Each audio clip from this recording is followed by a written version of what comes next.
जय हिंद। मैं क्लास 10 का मैथ पढ़ा रहा था, जिसके अंतर्गत जो है कि वृत्त से संबंधित क्षेत्रफल जो चैप्टर नंबर 11 है उसको मैंने स्टार्ट किया था।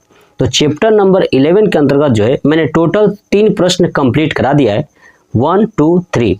आज हम लोग देख रहे हैं क्वेश्चन नंबर 4। तो चलिए देखते हैं कि जो चौथा प्रश्न है वो क्या कह रहा है। देखिएगा, कह रहा है कि 10 सेंटीमीटर त्रिज्या वाले एक वृत्त की कोई जीवा केंद्र पर एक समकोण अंतरित करती है।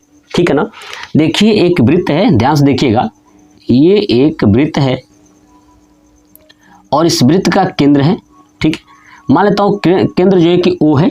ठीक है, अब जो ये 10 सेंटीमीटर त्रिज्या वाले एक वृत्त की कोई जीवा, ठीक है, ध्यान सुनिएगा, एक वृत्त की कोई जीवा। अब देखिए यहाँ पे क्या है, एक जीवा है, ऐसे मैंने जीवा खींच दिया, ये हमारा जीवा। ठीक है, केंद्र पर एक समकोण अंतरित करता है। अब देखिए जो केंद्र है ना, यहाँ पे एक समकोण बनाता है ऐसे जीवा। ये जीवा क्या बनाता है, यहाँ पे समकोण बनाता है, यहाँ पे 90 डिग्री बनाता है ये जीवा। ठीक है, तो मान लेते हैं ये जीवा की लंबाई A है और ये B है। ठीक है, चलिए, तो समकोण अंतरित करता है केंद्र पर।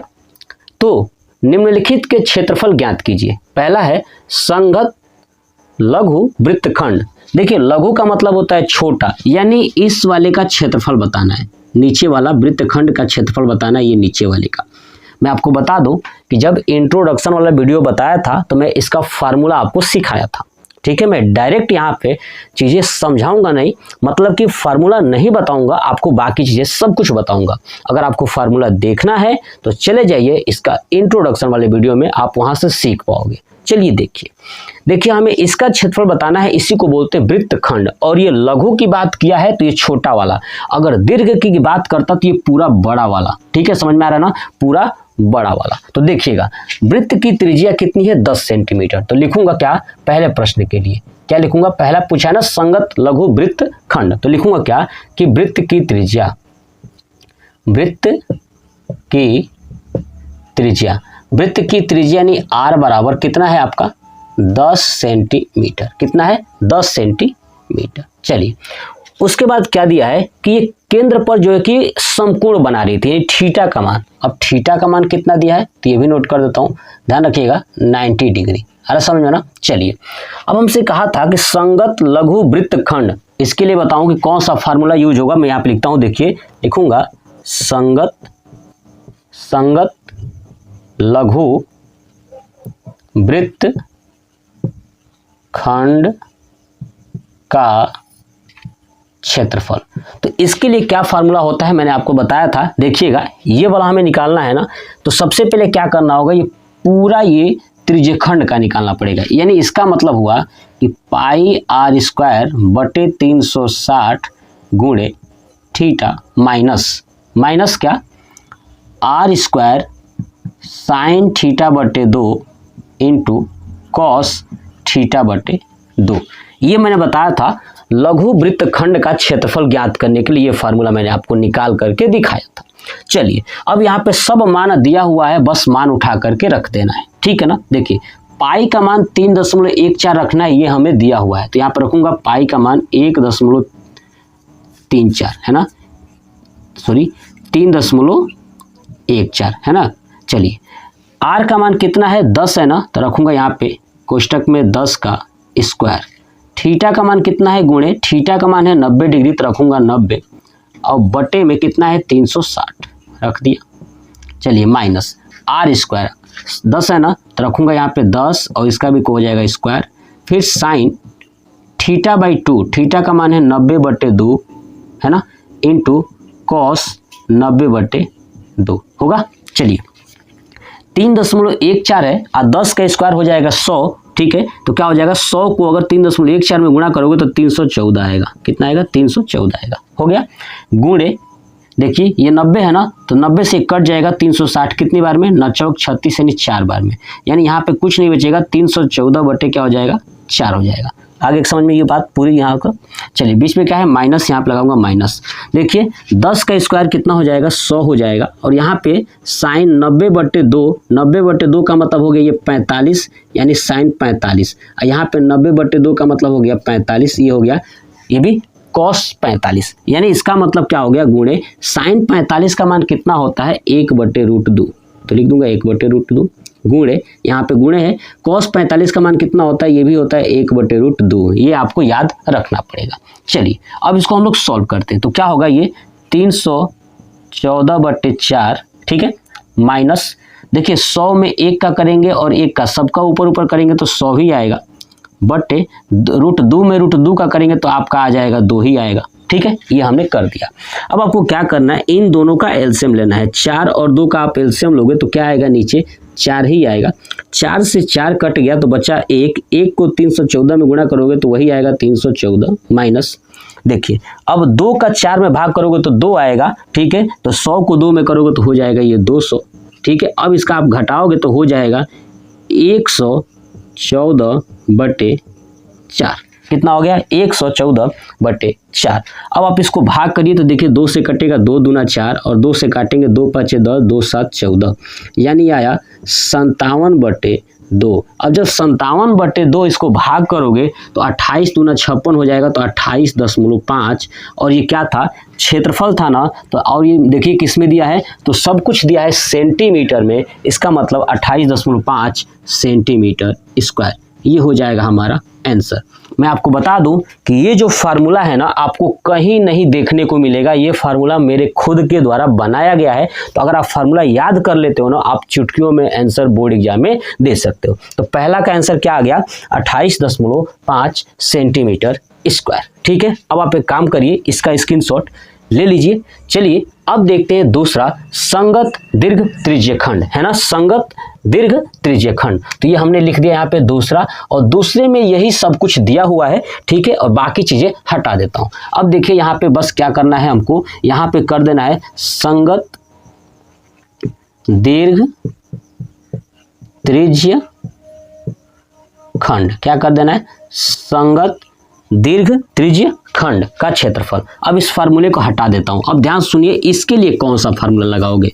अब देखिए त्रिज्यखंड क्या है, तो आपको ये देखिए, अब ये वृत्तखंड था ना, इसको हटा देता हूं, देखिए ये बनेगा, अब जो बनेगा ना ये बनेगा त्रिज्यखंड। क्या बना ये त्रिज्यखंड, लेकिन ये छोटा है इसलिए लघु है, और ये बड़ा वाला क्या है तो दीर्घ है। हमसे पूछा क्या है, दीर्घ पूछा है, क्या पूछा है दीर्घ पूछा है। तो क्या करना होगा कि इस पूरे वृत्त का क्षेत्रफल ज्ञात कर दीजिए, क्या ज्ञात कर दीजिए, पूरे वृत्त का क्षेत्रफल ज्ञात कर दीजिए, उसमें से ये लघु त्रिज्यखंड का क्षेत्रफल घटा दीजिए। बात आ रही समझ में ना, इस पूरे वृत्त का क्षेत्रफल ज्ञात करिए और उसमें से लघु त्रिज्यखंड के क्षेत्रफल को घटा दीजिए। समझ में आ गया। तो चलिए अब ये जब ये आप घटा दोगे ना तो ये ऊपर वाला आ जाएगा दीर्घ त्रिज्यखंड। तो देखिए दीर्घ त्रिज्यखंड का क्षेत्रफल क्या होगा, पहले वृत्त का क्षेत्रफल, तो क्या लिखूंगा वृत्त का क्षेत्रफल, ठीक है, माइनस क्या लिखूंगा संगत लघु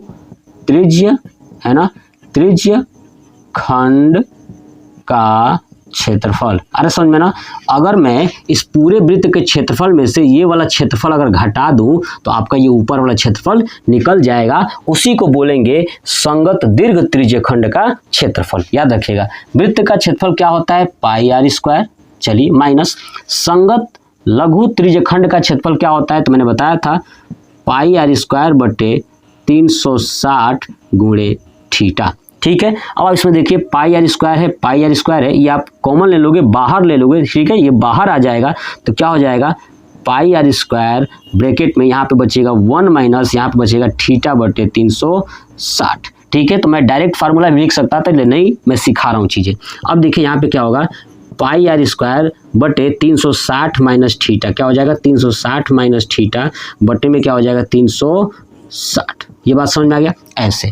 अब देखिए इसका मान जो भी आप रख दीजिए, चलिए मैं इसका मान रख के दिखाता हूँ आपको। देखिए पाई का मान क्या रखना है आपको 3.14 गुणे आर का क्या रखना है 10 का स्क्वायर, ठीक है, और ब्रैकेट में 360 माइनस थीटा का मान देखिए 90 था ना, तो यहाँ पे रख दूंगा 90 बटे 360।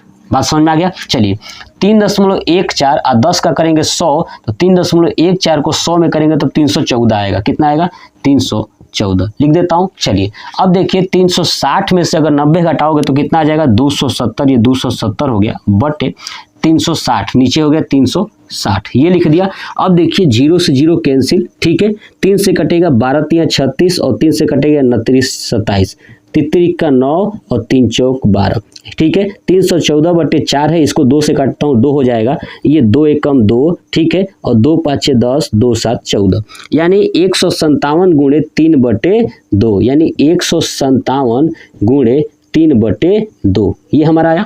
अब इसको भी सॉल्व कर लेंगे तो क्या आएगा, देखिएगा आप क्या करिए तो भाग कर लीजिए या और गुणा करके भाग करिए, कुछ भी करेंगे आपका सेम आंसर आएगा, ठीक है। चलिए मैं करता हूँ, 2 से इसको डिवाइड करेंगे, क्या हो जाएगा 2 7 14, ठीक है, ये 14 हो गया, यहाँ पे बचा 1 और 2 8 16, 8 हो गया, और 2 5 10, यानी 78.5, तो क्या आया 78.5 गुणे 3। अब इसको गुणा करेंगे, 5 3 15 का 5, 1 अतरी का 24, दशमलव लग गया 5, ठीक है, 25 हो गया, 2 सतरी के 21, 2 23, यानी 235.5, ये भी हो जाएगा सेंटीमीटर स्क्वायर। क्यों? क्योंकि ये क्षेत्रफल है ना, तो सेंटीमीटर स्क्वायर ये हो जाएगा हमारा आंसर। कंप्लीट हो गया, समझ में आ गया ना, बहुत आसान है, चीज़ों को बस आपको समझना था और कॉन्सेप्ट क्लियर करके आपको करना है। यानी ये क्वेश्चन नंबर 4 भी पूरा कंप्लीट हो गया। चलिए अब देखते हैं क्वेश्चन नंबर 5। चलिए देखते हैं क्वेश्चन नंबर 5 क्या कह रहा है। कह रहा है कि त्रिज्या 21 सेंटीमीटर है ना वाले वृत्त का एक चाप केंद्र पर 60 डिग्री का कोण अंतरित करता है, ठीक है ना। देखिए एक वृत्त है जिसकी त्रिज्या जो है कि 21 सेंटीमीटर है और उसका चाप जो है ना कि 60 डिग्री का कोण अंतरित करता है, ठीक है। तो ज्ञात कीजिए कि चाप की लंबाई, चाप द्वारा बनाए गए त्रिज्यखंड का क्षेत्रफल, और तीसरा संगत जीवा द्वारा बनाए गए वृत्तखंड का क्षेत्रफल। अब देखिए आप ध्यान से मेरी बात को देखिए, ये मेरे पास एक वृत्त है और ये वृत्त का केंद्र है, ठीक है। अब क्या हो रहा है कि 21 सेंटीमीटर त्रिज्या है, ठीक है, और एक चाप बना है। तो देखिए यहाँ पे 60 डिग्री पे, देखिए ये मैंने एक त्रिज्या खींचा और ये कोण जो है कि 60 डिग्री है। क्या ये 60 डिग्री है? ये मान लेता हूँ वृत्त का केंद्र O है। अभी जो 60 डिग्री है ये चाप बनाता है। देखिए चाप क्या होता है, ये वाला क्या है, ये वाला चाप है, ये जो आपको दिखाई दे रहा है यही है चाप, ये चाप, ठीक है। थोड़ा सा पूरा है वृत्त की परिधि, पूरा क्या है वृत्त की परिधि, कुछ कोण पे जो होता है ना वो होता है चाप, ठीक है। तो देखिए चाप की लंबाई पूछा है और चाप द्वारा बनाए गए त्रिज्यखंड का क्षेत्रफल, उसके बाद इसका त्रिज्यखंड का ये क्षेत्रफल पूछा है दूसरा प्रश्न में, और तीसरा पूछा है कि संगत जीवा द्वारा। अब देखिए जो ये आप दिखाई दे रहा है ना ये त्रिज्या, ये वाला, यहाँ से अगर ऐसे खींच दिया जाए, ऐसे खींच दिया जाए तो बताइए अब जो है कि यहाँ से ये वृत्तखंड बनेगा, ये क्या बनेगा, ये वृत्तखंड बनेगा, ठीक है। तो संगत जीवा द्वारा, यानी ये जो जीवा खींचा जाए तो जो वृत्तखंड बन रहा है ना, बनाए गए वृत्तखंड का क्षेत्रफल, यानी इसका क्षेत्रफल बताना है, ठीक है। कॉन्सेप्ट समझ में आ गया। तो तीसरा प्रश्न है वो। चलिए अब हम लोग सॉल्व करते हैं। देखिए पहला क्या क्या दिया है वो नोट कर देता हूं। देखिए पहले लिखता हूं क्या है कि वृत्त की त्रिज्या, क्या है, वृत्त की त्रिज्या कितना है, वृत्त की त्रिज्या है r बराबर 21 सेंटीमीटर। चलिए उसके बाद थीटा कितना है 60 डिग्री, तो लिखूंगा थीटा बराबर 60 डिग्री, ठीक है। चलिए अब देखिए चाप की लंबाई, किसकी, चाप की लंबाई। अब आप ध्यान सुनिएगा, पहला प्रश्न यही है, क्या बताना है, चाप की लंबाई, ठीक है, यही बताना है। तो आप ध्यान से देखिए चाप की लंबाई, चाप की लंबाई के लिए मैंने आपको फार्मूला क्या बताया था, जिनको याद होगा ना वो आसानी से कर पाएंगे। देखिए फार्मूला मैंने बताया था, क्या बताया था कि 2 पाई r बटे 360 गुणे थीटा, ठीक है, ये चाप की लंबाई के लिए। अब देखिए 2 पाई r, देखिए यहाँ पे पाई का मान इसमें नहीं दिया हुआ है तो अपने मन से 22/7 रखेंगे।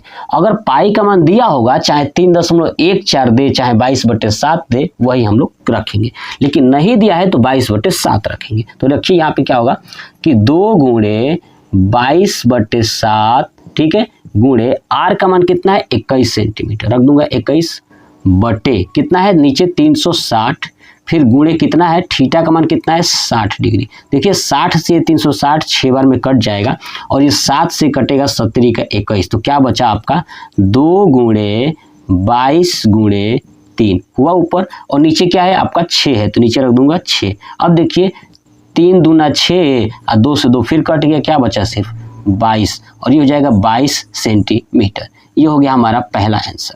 बात समझ में आ गया। यानी जो चाप की लंबाई है वो 22 सेंटीमीटर है। कितना है? 22 सेंटीमीटर है। चलिए आप नोट कर लीजिए। अब आपको समझ में आ गया जो ये चाप है ना, ये वाला दूरी कितना है टोटल? ये है 22 सेंटीमीटर। ये दूरी कितना है? 22 सेंटीमीटर। चलिए इसका स्क्रीनशॉट ले लीजिए। चलिए अब देखते हैं दूसरा क्या कर रहा है, चाप द्वारा बनाए गए त्रिज्यखंड का क्षेत्रफल। इसको हटा दूं। अब देखिए यहाँ पे लिखता हूं क्या है कि चाप द्वारा, ठीक है, चाप द्वारा बनाए गए त्रिज्य खंड का क्षेत्रफल। ठीक है, चाप द्वारा बनाए गए त्रिज्यखंड का क्षेत्रफल। अब देखिए इस दूसरा पूछा है ये वाला क्षेत्रफल। ठीक है, ये वाला क्षेत्रफल पूछा है तो हम लोग क्या फार्मूला जानते हैं ना कि पाई आर स्क्वायर बटे 360 गुणे थीटा, ये जानते हैं। चलिए पाई का मान रखिए, क्या रखना है? 22/7, ठीक है, गुणे आर स्क्वायर। आर कितना है? 21, तो 21 का स्क्वायर गुणे थीटा कितना है आपका? 60/360। देखिए अब 60 है ना, 360 ही कट जाएगा कितनी बार में? 6 बार में। ठीक है, तो क्या होगा? 22/7 गुणे 21 का स्क्वायर है, इसका मतलब कि 21 गुणे 21। अब बटे में 6 है तो बटे में 6 कर देता हूँ। देखिए 70 का 21, 3 से कट जाएगा 6, 3 दूना 6 और 2 से कट जाएगा 22, ये कट जाएगा 11। यानी क्या हो गया? 11 गुणे 21। अब इसको गुणा करोगे तो 1, 3 और ये आएगा 2, 231। और ये सेंटीमीटर में दिया है, हाँ, तो सेंटीमीटर स्क्वायर। दूसरे का आंसर क्या हो गया? 231 सेंटीमीटर स्क्वायर। बस इतना ही प्रश्न था। जिसने फार्मूला देख लिया ना, फार्मूला वाला कॉन्सेप्ट, वो उनके लिए तो समझिए कि पूरा चैप्टर जो है कि चुटकियों का खेल है, बिल्कुल चुटकियों का खेल है। ठीक है, अब एक काम करिए, इसका स्क्रीनशॉट ले लीजिए। ये था हमारा दूसरा प्रश्न। ठीक है, ये था दूसरा प्रश्न। चलिए अब देखते हैं तीसरा प्रश्न। देखिएगा ध्यान से, तीसरा प्रश्न क्या कह रहा है इसमें का? कह रहा है कि संगत जीवा द्वारा, तीसरा है संगत जीवा द्वारा, लिखता हूं संगत जीवा द्वारा, ठीक है, बनाए गए वृत्तखंड का क्षेत्रफल, है ना, संगत जीवा द्वारा बनाए गए वृत्तखंड का क्षेत्रफल। अब देखिए तीसरा कॉन्सेप्ट में क्या पूछा है कि अगर इस जीवा को मिला दिया जाए तो ये वाला क्षेत्रफल क्या आएगा? ये वाला क्षेत्रफल क्या आएगा? तो देखिए इसके पहले जो हम लोगों ने निकाला था ये पूरा त्रिज्यखंड का क्षेत्रफल था ना, पूरा त्रिज्यखंड का क्षेत्रफल। तो पूरा त्रिज्यखंड के क्षेत्रफल में से ये त्रिभुज वाला अगर घटा दिया जाए तो ये वृत्तखंड का निकल जाएगा। तो क्या लगाएंगे फार्मूला? ध्यान से देखिएगा, वही चीज कि पाई आर स्क्वायर बटे 360 गुणे theta minus r square sine theta बटे 2 इंटू कॉस थीटा बटे 2। ठीक है, चलिए पाई आर स्क्वायर बटे 360 गुणे थीटा, इसको हमें करना है। चलिए इसको करते हैं। अब देखिए आप नोटिस करोगे कि पाई का मान 22/7 हमने मान निकाला भी था, वहां से भी डायरेक्ट रख सकते हैं, है ना। 231 आया था ना, 231, तो यहाँ पे क्या रख सकता हूँ? 231 रख सकता हूँ। ठीक है, तो चलिए मैं डायरेक्ट रख ही देता हूँ। यहाँ पे क्या रखूंगा? 231, है ना, इसका आया था ना 231 अभी पहले जो हम लोगों ने किया था, माइनस आर स्क्वायर 21 है तो 21 का स्क्वायर, चलिए साइन थीटे का जहाँ पे क्या रखेंगे? 60/2 माइनस यहाँ पे क्या होगा? कॉस का, माइनस नहीं सर, डॉट, है ना, यानी गुणा कॉस 60/2। अब यहाँ पे क्या होगा? 231 माइनस 21 का स्क्वायर कितना हो जाएगा? 441। अब यहाँ पे हो जाएगा साइन 60/2 यानी 30 डिग्री इंटू कॉस 30 डिग्री। ठीक है, तो क्या होगा? 231 माइनस 441। साइन 30 का मान होता है क्या? 1/2, तो रखूंगा 1/2, इनके बीच में क्या है? गुणा है, तो 1/2। कॉस 30 का मान कितना होता है बताइए? कॉस 30 का मान कितना होता है? साइन 30 का मान 1/2 होता है, तो कॉस 30 का मान कितना होता है? देखते हैं कितने लोग बता पाते हैं। चलिए हो गया, चलिए देखिए कॉस 30 का मान होता है करनी में 3/2। 2 क्या होता है, करनी में 3/2। चलिए अब देखिए क्या करेंगे, इसको 231 है ना, तो लिखूंगा 231 माइनस 441 है ना, और 1 को √3 में गुणा करोगे तो √3 होगा, तो 441 √3 अब बटे में 2 × 2 हो जाएगा 4, यानी 231 माइनस 441 √3 बटे में 4। यही हमारा रहने देंगे, इसके आगे सॉल्व नहीं करेंगे। √3 का मान आप चाहो तो रख भी सकते हो और उसके बाद इसको सॉल्व कर सकते हो। ठीक है, तो हम इतना ही रहने देते हैं। और ये सेंटीमीटर है और क्षेत्रफल पूछा था तो ये हो जाएगा सेंटीमीटर स्क्वायर। ये हो गया हमारा आंसर। ठीक है, यानी जो है कि चौथा और पांचवा प्रश्न मैंने कंप्लीट करा दिया। देखिए बहुत आसान है, बस आपको क्या करना है, इस फार्मूला अगर आपको याद है ना तो आप आसानी से कर पाओगे। और अगर जिसने नहीं याद किया है ना, मैं कहूँगा कि मैंने आपको 4 से 5 फार्मूले सिखाया था ना, जाइएगा सीखिएगा और याद कर लीजिएगा। ठीक है, तो अब मैं ये पूरा कंप्लीट करा दिया 4 और 5 प्रश्न। नेक्स्ट पार्ट में मैं क्वेश्चन नंबर 6, 7 ऐसे करते हुए तमाम कंप्लीट करा दूंगा। तो आप मुझे कमेंट बॉक्स में कमेंट करके बताइएगा कि आपको ये वीडियो कैसा लगा। जय हिंद।